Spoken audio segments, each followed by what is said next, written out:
Le projet qui soutient toutes ces animations s'intitule « Paroles de boucanier ». Les élèves de la Boucan à la recherche de leur passé. En fait, il s'agit d'un projet global avec la municipalité, avec le département, avec les centres de ressources de la Guadeloupe tels que le MACT, le Memorial Act ou bien le centre Edgar Clair, le musée Edgar Clair. Nous avons voulu que les élèves et les résidents du quartier connaissent leur histoire. Étant enseignants, nous nous occupons de l'aspect pédagogique. Donc c'est la raison pour laquelle nous avons permis aux élèves de 6e et de 5e de travailler autour des Amérindiens. La première question qu'on s'est posée, c'était d'où vient le mot la Boucan? Quelle est l'histoire du quartier? Qui était là avant nous? Donc en permettant aux élèves de travailler autour des jeux amérindiens, des pirates, c'était aussi pour leur montrer l'étymologie du mot, la Boucan, qui en fait était un grill pour pouvoir fumer de la viande. Et ça, c'était fait par les pirates, les boucaniers, les flibustiers. Et puis aussi connaître les origines amérindiennes, puisque nous sommes quand même dans un lieu où il y a une certaine histoire à ce propos.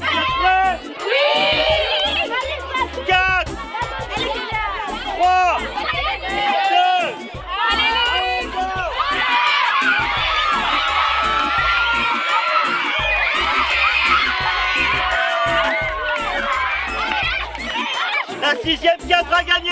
Tout le collège est impliqué dans ce projet-là. C'est vrai qu'il y a un travail qui est particulier et qui est fait par les enseignants d'histoire et de géographie et par moi-même, le professeur documentaliste. Mais tout le collège est impliqué et nous avons aussi les partenaires extérieurs, les parents qui viendront aux animations proposées et aussi la municipalité et les centres de ressources.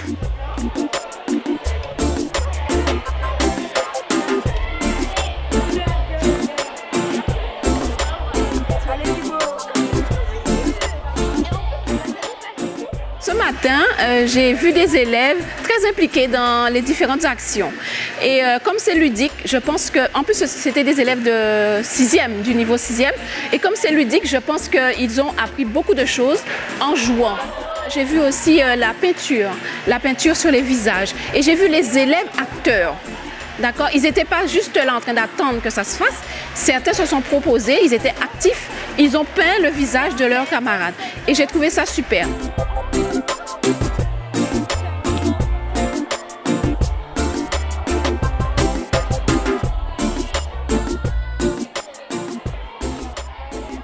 J'ai trouvé ça très intéressant parce que mine de rien, ça leur permettait aussi de découvrir les îles de la Caraïbe tout en associant des éléments qui proviennent de l'histoire amérindienne.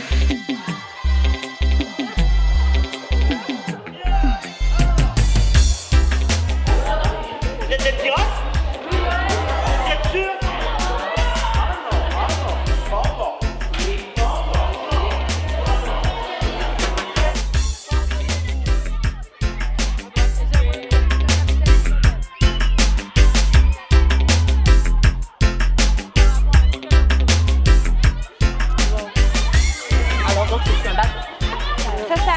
Mais oui, il faut pas passer à l'intérieur. Mais non, mais ça passe pas. Pourquoi ça passe?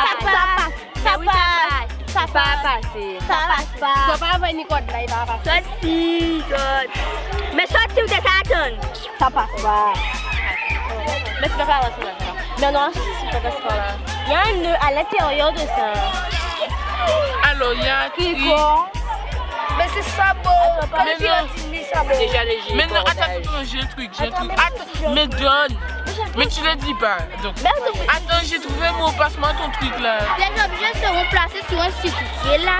Chacun devra prendre à son tour. Chacun devra prendre à son tour une paire d'échasses pour récupérer un objet.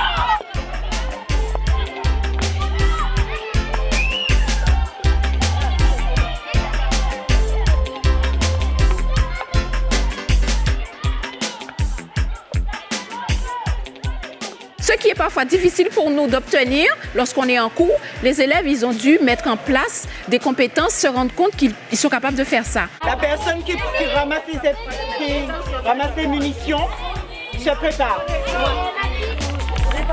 Faut pas aller trop vite, faut pas aller trop vite.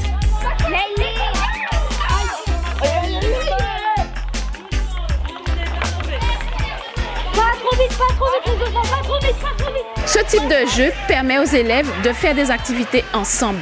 Faire des activités ensemble, ça fait appel à d'autres valeurs. Le respect de l'autre, savoir écouter l'autre, savoir que je ne suis pas le premier, je dois travailler avec l'autre. Donc c'est cohésion de groupe, vivre ensemble, savoir s'écouter pour pouvoir agir, puisque c'est l'équipe. Si je fais les choses seule à ma manière, je ne travaille pas forcément pour l'équipe. Donc il y a cette notion de cohésion de groupe que je trouve très très importante et qui permet aux élèves d'apprendre vraiment ce que c'est que de vivre ensemble, de travailler en équipe.